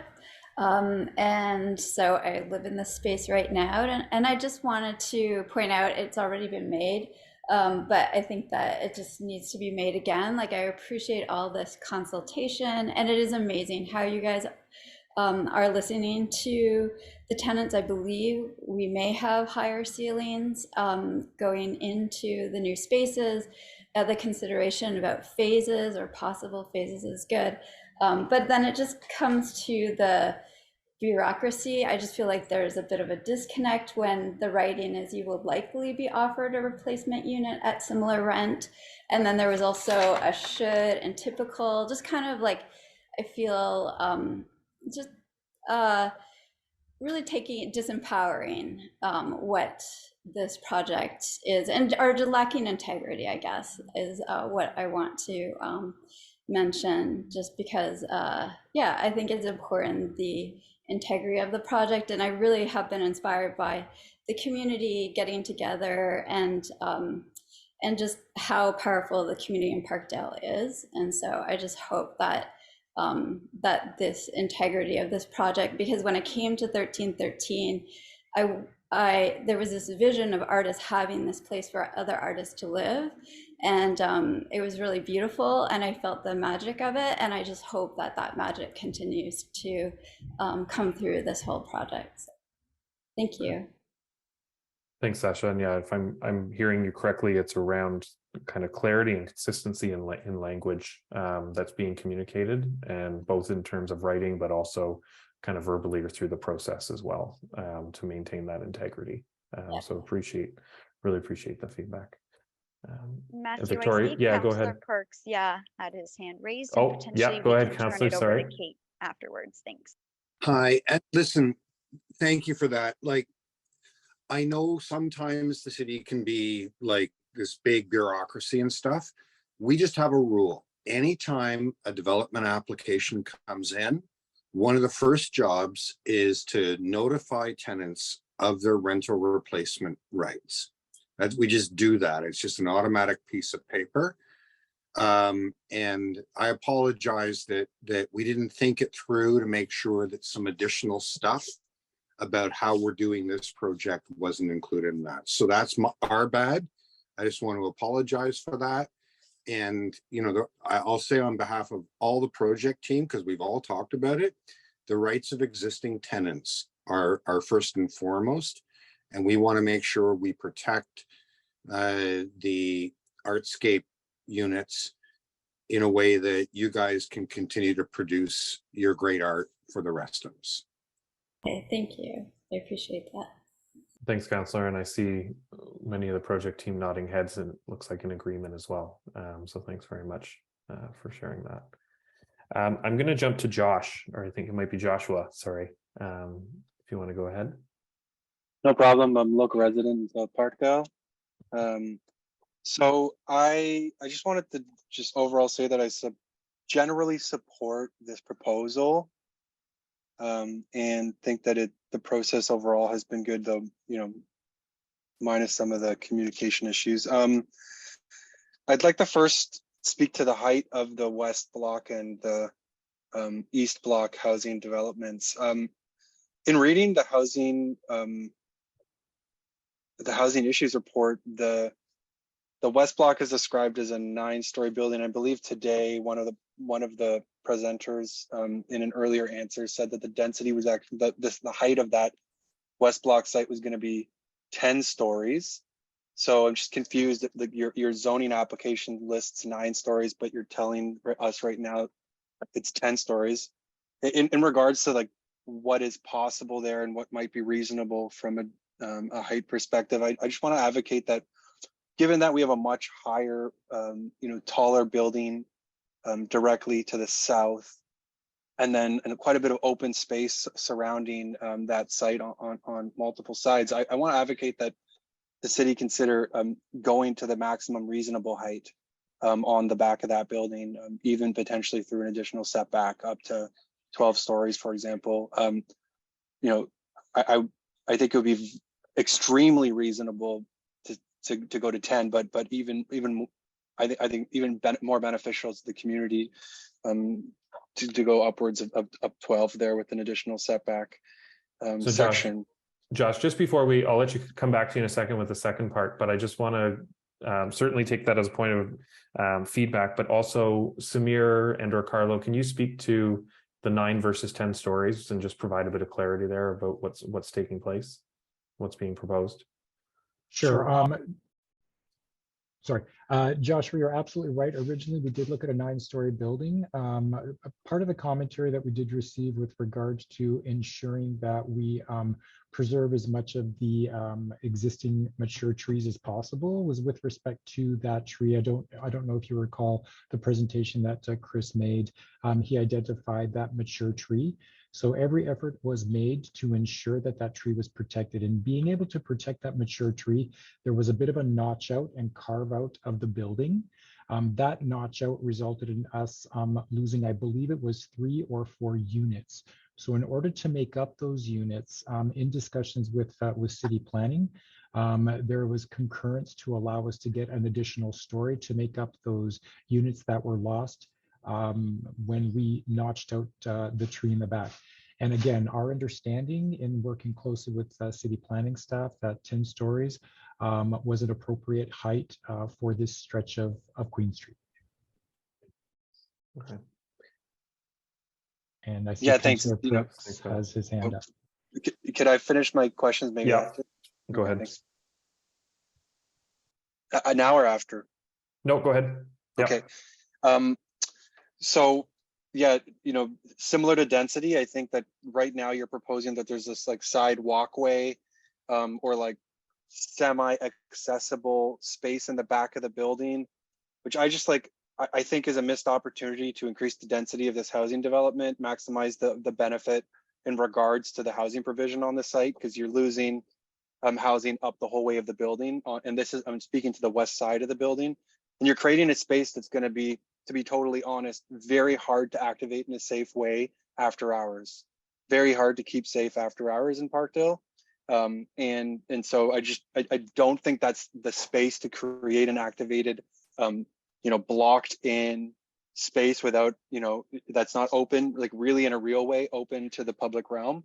That's a space to develop housing. Then in regards to the unit mix that's proposed in the housing issues report, and I assume has implications on this development, on the east block, there's proposal of 7 3-bedroom units, and on the west block, 9 3-bedroom units, representing 12% and 9% respectively. While that sounds good, if we look across the neighborhood at the 3-bedroom rental stock in South Parkdale, we have 2.5% of the rental stock being 3 bedrooms, compared to the city of Toronto at 8.6%. That in South Parkdale, that means we have only 186 3-bedroom rental units. This is a very unique opportunity for 3-bedroom rental units to be developed. We know the private sector is not going to develop it. So when there's a socially owned site, it seems like an important opportunity. I want to share one last stat just to give a case to that. Between 2016 and 2021 in the census data, we've seen a reduction in children and youth in South Parkdale. And I don't think that there's I think we need to think very intensely about what that means for the future of Parkdale. If we continue to experience a reduction in children and youth living here, it says something about the type of community we're able to build. This is a unique opportunity to counter that trend in a very intentional way. And I think one way to do that is to consider the reduction of some of the 1-bedrooms to bachelors to open up some space for more 3 bedrooms, and the increasing density on the housing sites. Thank you so much. Okay, thanks, Josh. And I do see others nodding as well, but I think we hear you loud and clear about the importance of housing and importance of family size units and opportunities to increase density wherever possible. We do have about, I'm counting about 11 or 12 more people. We've got about 25 minutes left. So I'm just going to ask that as we go through, we try to keep both participants, but also the team, keep kind of comments and responses brief and succinct so we can get to as many people as possible. I'm going to go to, I think it's Jola. I apologize if I'm pronouncing that incorrectly next. I'm going to go back to the library after that because I know there are a number of people there, and then we'll get back to the virtual part. So go ahead. Okay, thank you very much. Okay, so this development, I wrote notes, so I'm succinct. This development will set a precedent on Queen Street in the density development, I think. And it's a government initiative, so we're leading by example, and this should be an opportunity to show what dense development could be. But we're just doing a typical replacement of affordable housing, which is I think 8 or 9 units, just what 1313 has. Why are we developing this if really a majority of it is going to be market housing? And why aren't we doing a co-op like the St. Lawrence neighborhood redeveloped themselves with a lot of co-op housing, and so did South Etobicoke, lots of co-op apartment dwellings. Why is this a market rent development? And by the time it gets built, just as Joshua was saying, less and less old rent people will be living here. So all this fancy library, fancy community center will be for the fancy people, because we're all going to be, I don't know where we're all going to be living then. Okay, thank you for that. I wanted to turn it over, I think, to someone from the Housing Secretariat. I don't know if that's Noah or someone else, to speak a little bit more about the affordable housing piece and what's planned. Yeah, sure. Go ahead. Thanks very much. And firstly, I just want to thank everybody for coming tonight. It's a huge attendance, and I think that's really telling of how significant this project is, and also just how vested you as the community are in what happens here. And I just want to thank everyone for taking the time to come in, and it's been great for me to just listen. The replacement units are not the only affordable units we're going to be targeting. The 9 replacement units are just part of the project mandate. Housing Now will typically look to achieve 1/3 as a baseline of affordable units, being typically around 80% AMR. And then very often we look to layer in other subsidies and other funding sources to layer on even deeper affordability when we can. As the councillor said at the beginning, we want to maximize this opportunity for affordable housing. We're aiming to even surpass that 1/3. How we do that really, is centered around the financial modeling of the site. And how we're able to maximize the opportunity. But to be clear, the mandate is to deliver as much affordable and deeply affordable and supportive housing as possible on this site. The 8 units are really just what needs to be replaced on site, to be clear. Secondly, yes, the recent 2023 housing action plan that was approved by council late last year, really focuses on a number of different deliverables, including prioritizing co-op groups. So I think that's a really timely comment, and I think we'll have to look at that in terms of this site and what can be done. I think that's great input to take away. My colleagues and I, those on the phone and others, are focused on creating co-op opportunities and new co-op opportunities in the city, especially when so many of these, co-op leases with the city are coming due in the next few years, and we need a good strategy to help protect that housing and expand it and expand co-op capacity for that type of housing. Thank you. Okay. Thanks, Noah. And I know there's been a couple of comments, and I see someone getting ready at the library. We'll come to you in just a second. Thanks for coming up to the camera. I know there's been a couple of comments about kind of the 1313 tenants. Kate, did you want to provide any clarity around kind of what's coming up and what's happening there? Yeah, for sure. And thank you so much for these comments.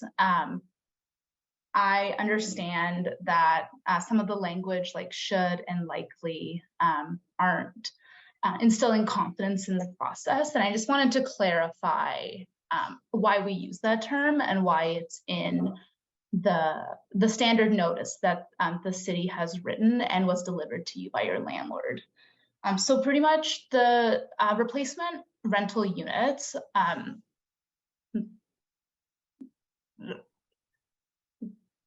are available for the eligible tenants.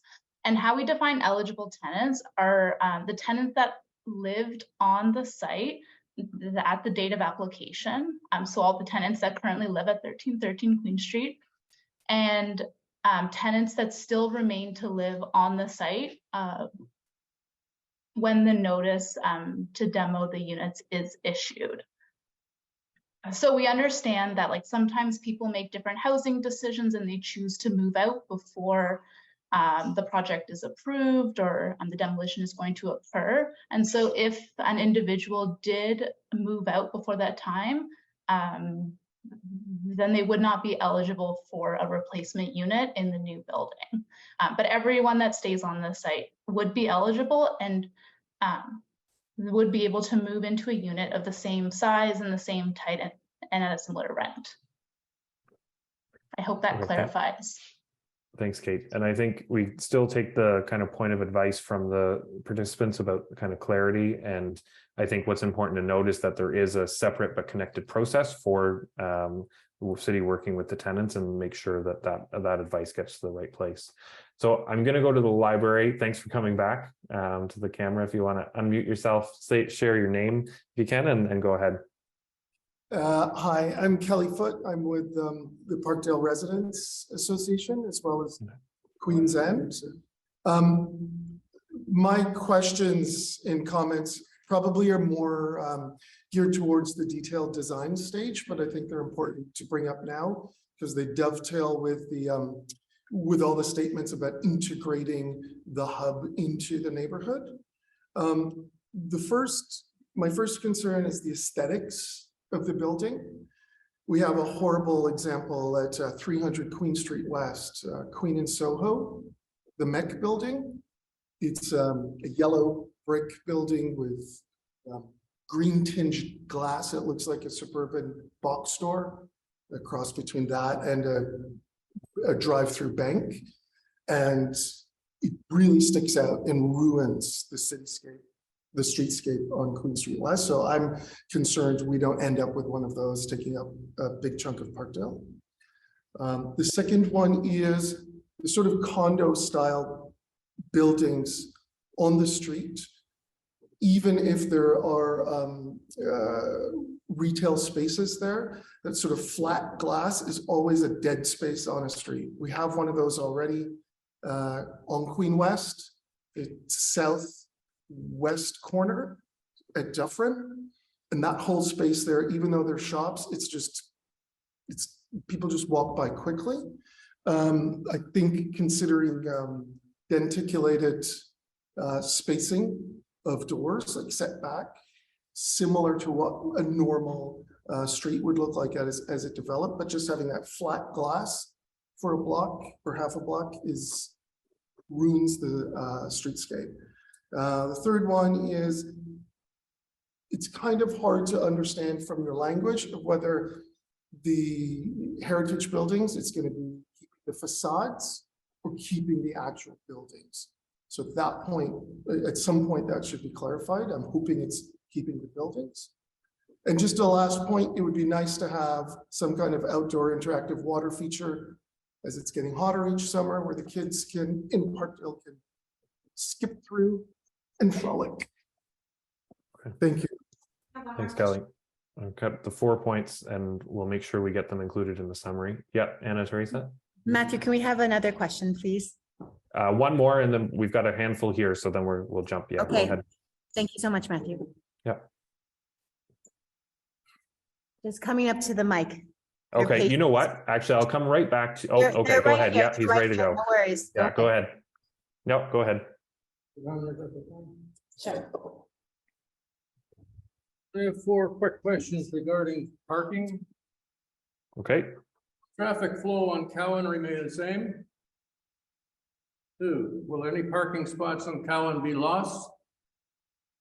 3, how many parking units will be added to this project you're building? And the last question is, will the parking lots that are next to the Dollarama be replaced?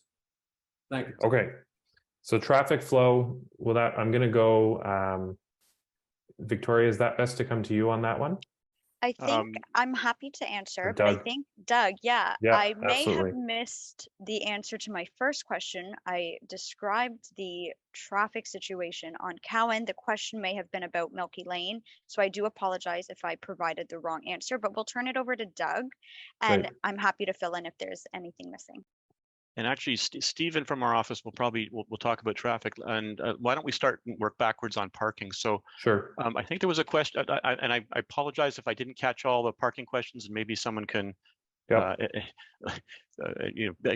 just advise me as I go along. But I think there was a question: will any parking spaces be lost along Cowan Avenue? And the answer to that is no. We're not proposing to remove any parking spaces along Cowan Avenue. Okay. I think there was another question about how many parking spaces will be provided for the Parkdale Hub development. Yeah, are there any being added as part of it? Yes, well, there would be about 41 parking spaces will be provided for Parkdale Hub. 5 of those parking spaces will be provided actually on the Parkdale Hub site, and 36 of the 41 spaces will be provided at 245 Dunn in the underground parking garage, which I think was mentioned earlier. Okay, and there was one more question about, I think it was the Dollarama, but if I understand correctly, the parking beside the Dollarama, I think it's the TPA lot. Is there any replacement of those spots? Not to my knowledge, no. Okay. And And Doug, then, sorry, just while we have you, do you want to just explain the Milky Way operation, since I may have not provided that information earlier? Oh, yes, sure, Victoria.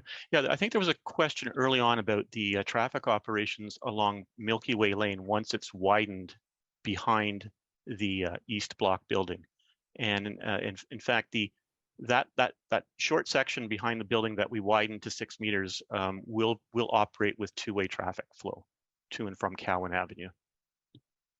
The balance of the lane will remain as a unidirectional laneway. okay, thanks. And I appreciate both the quick questions and the succinct responses as well. I'm going to go to Ira next, and then Sam is on my list. Ira, do you want to go ahead? Yes. Hello. Hello. Hi. Yeah, my main thing is about affordable housing and that we need more of it. And I'm not that concerned about how many feet off the street we are, or if we keep the lovely character of the old buildings. I mean, and we have so many condos going up and also height restrictions, like all these condos, how come they're huge? But if you try to put in a little affordable housing, there's all these height restrictions, and we're trying to be with the traditional, keeping it like historical. And I don't know if people are grasping that this is drastic, and that Toronto, it's like, you know, it's life or death trying to pay your rent in this city, and it's only going to get worse unless we get some revolutionary government, but it's not likely to happen. And we need more and more affordable housing. That is the priority. I mean, I'm very into green space. I'm a big environmentalist too. If we can build it environmentally, all the better. We do have a lot of green space around, which is great, but I think we need to build higher and higher. I don't know why these condos can go higher. I'm not concerned about how far we are from the sidewalk. We have condos right up against the sidewalk. I don't find that a lot of people are put off by that, or that skyscape. I think it's about housing, affordable housing. I like what the woman from Parkdale's People's Economy was saying about density. And Josh was saying about, you know, we need more 3-bedroom units. We need affordability. And it's pathetic that the city can't get all these condos putting in like, why? We're talking about regulations. Like there's no rules that all these condos don't have any, or I don't know if they have like a 1% or nothing of affordable. And here we are trying to do something good. We need to build it up as high as possible, higher than the 10 or 11. We need to get the extensions that the condos get, and we need to build it up and fill it with affordable housing. And we also need to change the rules so all these condos have affordable housing. Okay, thanks, Ira. I think here are 2 points. I'm all in favor of co-ops. I think that's a great way to provide affordable housing. Okay. I think the team hears you loud and clear kind of on a couple points there. One, on this site specifically, as much affordable housing as possible, and also kind of more citywide, more policy and direction around affordable housing. Yeah, well, I realize that's not your, yeah, but with this building, let's do it. Let's do it right. Let's think about the future. Okay, thanks, Ira. And I know that's echoed by others who have been participating tonight as well. Councillor, did I see you wanting to provide a comment? No. Okay, I'm going to jump to the next person then. Sam, it's Sam Carter, I think. You want to go ahead? Yeah. Yeah, sure. I'll try and keep it quick because pretty much everything has been said by now. Really echo what everybody else before me has said. Want to hone in on a few pieces that have just, everybody's been touching on. An example of what some of the positive elements of this that I really want to emphasize of the plan that you're proposing, the approach regarding the nonprofit housing suppliers and partnerships that are involved in operating it. And just to stress that when, as everybody's saying, housing is kind of what it comes down to, and it's not just what it is, it's how you do it. The other piece that I'll mention as kind of an example of the importance of integrating and partnering with existing community organizations and the strength of the neighborhood here is the relationship to Milky Way Lane. Just an example how simple the creative use and community that is able to come out of something as simple as a small garden in the middle of the block is evidence of the power of transformative community. And if we can emphasize that in the broader plan, that's all the better. So thank you. Thanks, Sam. Appreciate it. Stephanie, over to you. Hi, thank you. So I have two questions. I'll just say that I am a tenant at 1313. Okay. First one is, how are architectural plans accommodating for climate change? And I'm talking about specifically raising temperatures in the summer. Like, we're getting hotter and hotter. Specifically want to know, are we going to be able to open windows? It's kind of surprising these days that some new buildings, you can't even open a window and get some fresh air. My second question is, I was reading on the city website a plan for amending an update to the definitions of affordable rentals. And I don't know if I missed something, but I noticed that it said something about 2-bedroom units remaining the same. So there wouldn't be amendment because they are 2-income households. I think this is short-sighted. I want to echo what people are saying about needing more 2 bedrooms and 3 bedrooms. Specifically, I'm a parent. There are parents, single parents with 2, 3, 4 kids. There are other people with dependents and aging parents. We need more 2 and 3 bedroom units, and we need a revision of what's affordable. Thank you. Okay. Thanks, Stephanie. 2 questions there. I might go to Chris first from DTA about the architectural plans and how they're accommodating for climate change. Chris, are you able to provide some commentary on that? Hey, Matthew.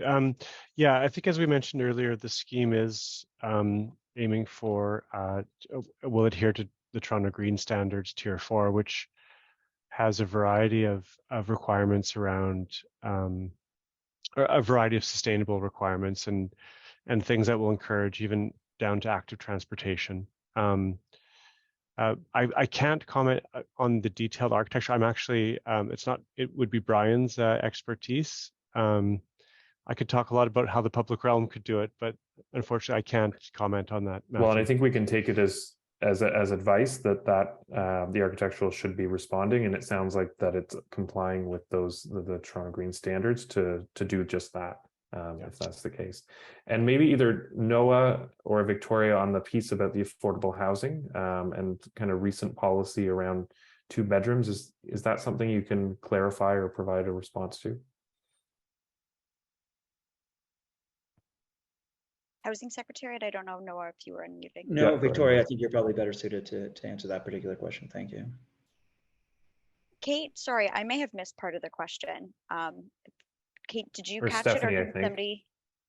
Do you want me Stephanie, to can you repeat the repeat? question? Yeah, can you repeat about the 2 bedroom just so we can clarify? Okay, so I was reading on the city website the plan amendment on updating the definitions of affordable rentals.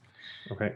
In there, it mentioned something about 2 bedroom units remaining the same, so there wouldn't be an amendment. It sounds like they're there's rethinking of what affordable is.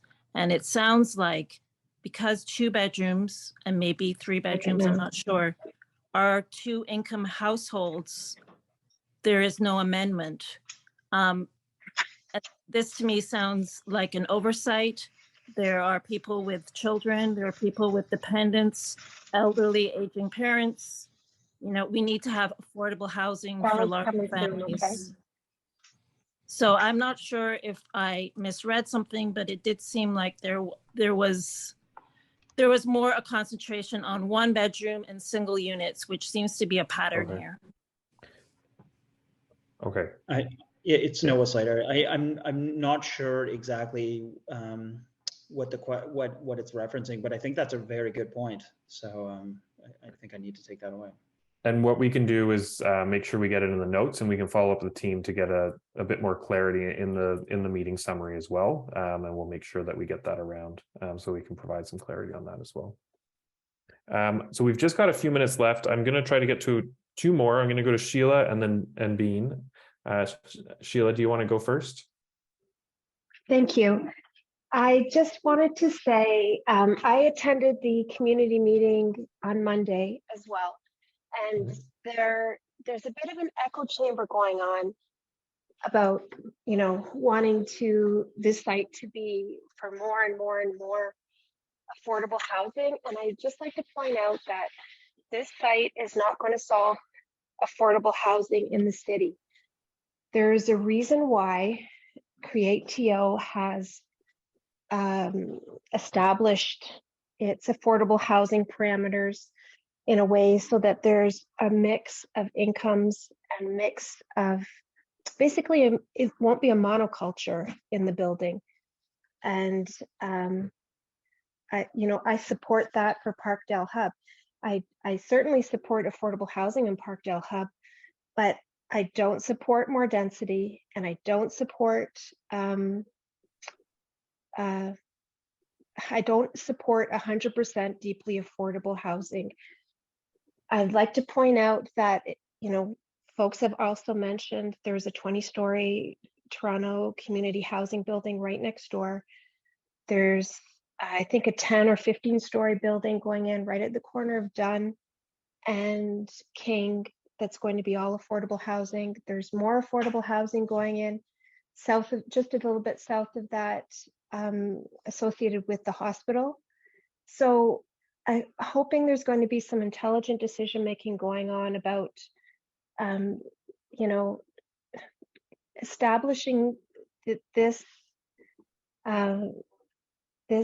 apartment building complex as one that's truly representative of Parkdale. So includes everybody. So there's a place for people to go regardless of their income level. And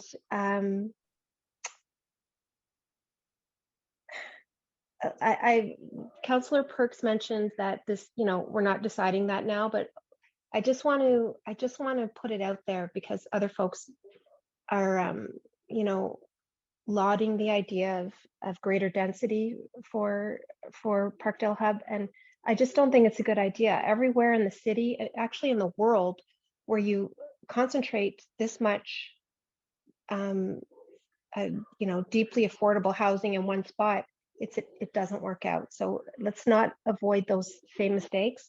I'd also like to support the point made by Joshua about, there's no point in sacrificing units for that little back alley it's right now, due to its proximity there next to the parking garage for that big building. It's very desolate and scary now, and I can just imagine with another building there, it's going to be the same. So that might be an area where you could increase, get some more units, things like that. Also, another person mentioned support for co-ops and the group of co-ops and other housing that is south of St. Lawrence Market. That's a really successful community, and it includes rental housing, affordable housing, market rent, co-ops. And I'm wondering if the Parkdale Hub can include this in microcosm, just establish that sort of thing in microcosm. Thanks, Sheila. Thank you. And thank you. A couple of points. One, thanks for your feedback. And I think we've heard a range of opinions, certainly a lot of feedback about the need for affordable housing, but I think hearing a range of opinions is exactly why the city holds community meetings like this, to hear from a range of voices and hear that. In terms of the co-op, I think Noah said that that's something that the Housing Secretariat is looking at and is going to take back. I don't Noah, I'm not sure if you're still there, if you can confirm that, but that is an option. But we can certainly take it as a piece of advice as one model to consider, and make sure we share that with the team as well. I am still here. I've just great. turned my camera No off problem. and just to confirm what you said. Yep. Okay, thanks. So we're at 8:30, but Bean, I said we come to you, so we'll close off with you and then we'll speak to some next steps. So go ahead. Hi, thank you. My name is Bean. I'm here on behalf of Dufferin Grove Housing Co-op. I've lived and run my businesses in Parkdale for the past 20 years. And I've lived in other places in the city over the years. And I must say Parkdale is a very, very, very special community. And I felt at home as soon as I moved here. This is a real community neighborhood. You can literally just walk out your door and feel like a sense of family.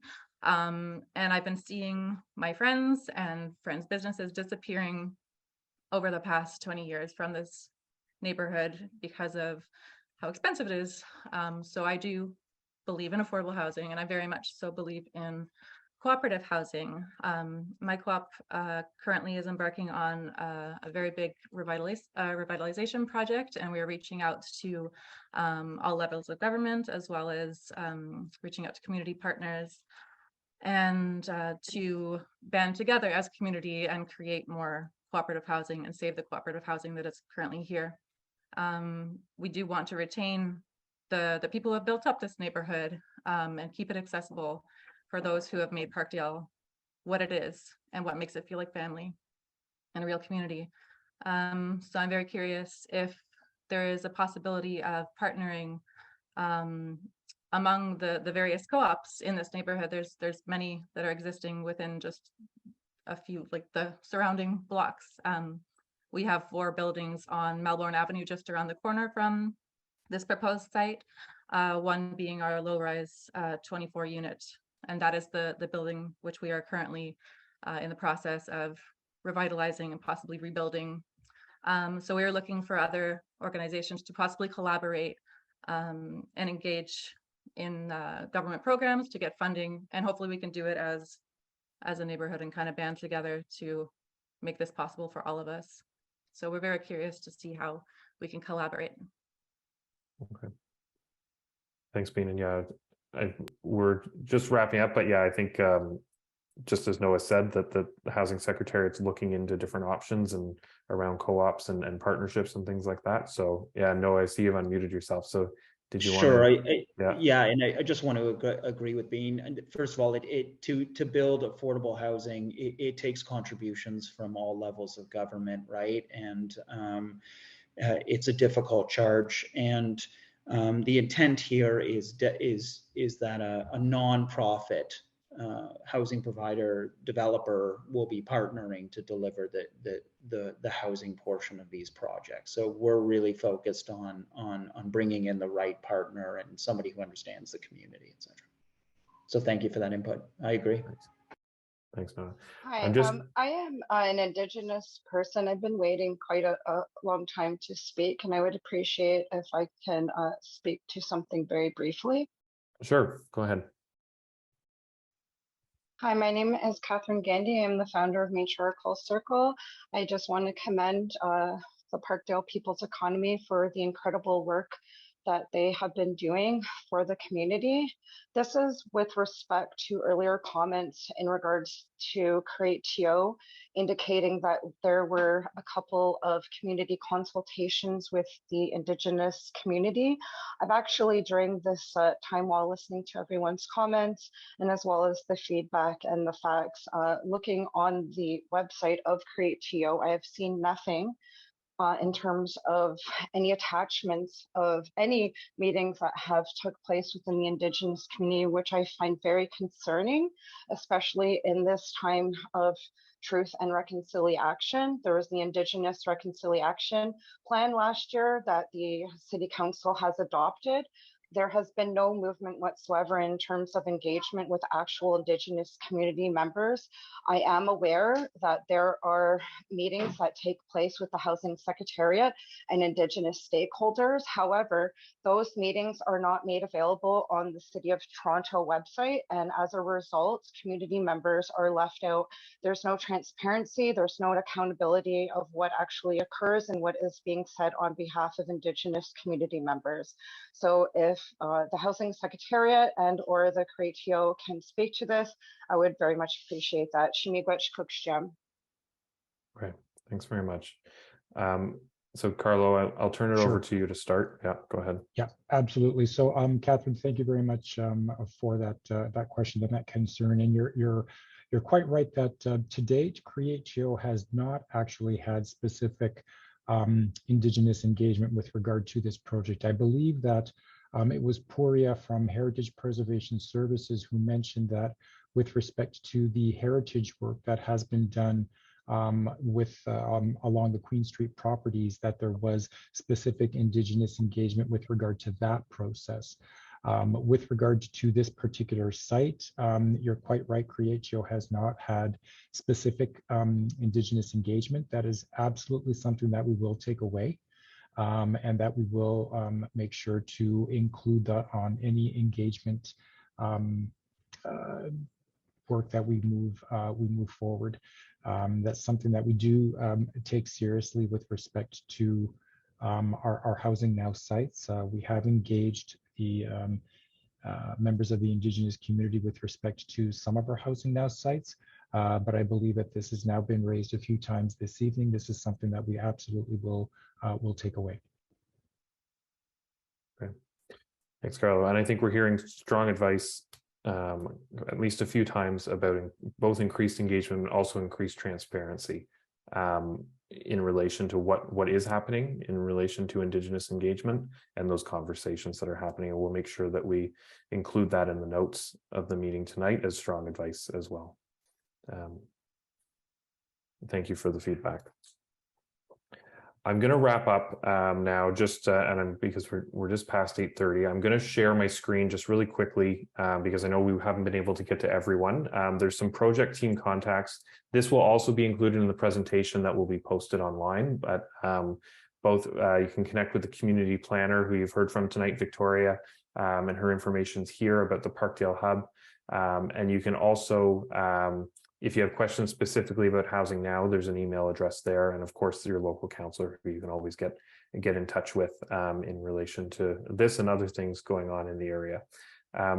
We'll also, as I mentioned, we're going to write a summary report of the discussion tonight. We'll share that in draft with everyone to be reviewed before it's finalized. And as I mentioned, I think a couple of times, both the recording of this meeting as well as the presentation will be posted on the project website. I just want to turn it over to Samir and the councillor for any closing remarks before we wrap up. So Samir, maybe we'll start with you and then close off, councillor, with you to wrap up. Thanks, Matthew. Really appreciate everybody coming out and participating. And in the interest of time, I guess I'll give the floor to Councillor Burks for some closing remarks. Great, thanks. Thanks, Samir. Listen, guys, what we're doing here is remarkable and special. There isn't anything else on the city's docket quite like this program. And I just at one point I was looking, there were 100 participants in tonight's meeting. And that just shows how excited and curious and willing to help people in the community are. Let's just keep going, keep thinking critically about it, keep giving us your great advice, and we'll keep making this project better and we'll get it done. Thanks a lot. Thanks, councillor. And echo thanks everyone for your active participation and following along, and we'll be in touch with some notes and next steps. Thanks very much. Thank you, Matthew, for everything. Awesome. Thank you.